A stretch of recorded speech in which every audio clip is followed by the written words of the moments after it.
is first of all to realize the purpose of Ramadan. Because Allah Azza wa Jal says, Ya ayyuhalladhina amanu kutiba alaykumus siyamu kama kutiba ala alladhina min qablikum la'allakum tattaqun.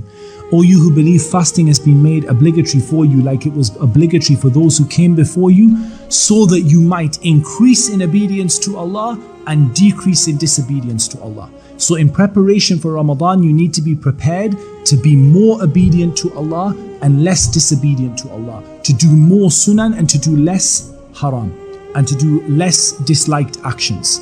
It's very important that in this you put the fard ahead of everything. Unfortunately, there are some people, qaddar Allah, who they pray Taraweeh and they don't pray Fajr, or they pray Taraweeh and they don't pray Dhuhr and Asr. This is not accepted from you, because Taraweeh is a sunnah, it's a recommended action, it's not an obligation. Okay, so what we want to see is people praying their 5 daily prayers and Taraweeh, inshallah. But if you're going to leave one of them, then leave Taraweeh and focus on the 5 daily prayers, because these are those that are obligatory for you. And you can't come close to Allah except by those things that Allah has made obligatory. You can't come close to Allah by the optional deeds. So focus on the obligatory. As for the optional deeds, things like Taraweeh, things like standing in prayer, things like reciting a lot of the Quran, these are all things you need to be focused on in Ramadan, and memorizing and acting upon it and learning it. As for the end of Ramadan, then what you need to focus on is continuing your efforts after Ramadan.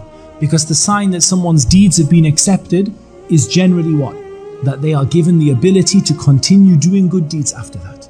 Okay, so if you see people are continuing doing good deeds after that, then inshallah ta'ala, this is a sign that their fasting has been accepted. And if you see someone disobeying Allah Azza wa Jal on the day of Eid and stopping praying and going out clubbing and drinking and whatever, then know this person had no fast. Allah Azza wa Jal did not accept their fast. Because Allah subhanahu wa ta'ala, had He accepted their fasting, He would have given them the ability to do good on the day of Eid. So your day of Eid is a test for you. If your day of Eid is a day of obedience, the fasting has been accepted inshallah.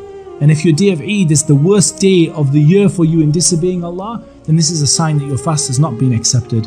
And we ask Allah Azza wa Jal to accept our fasts.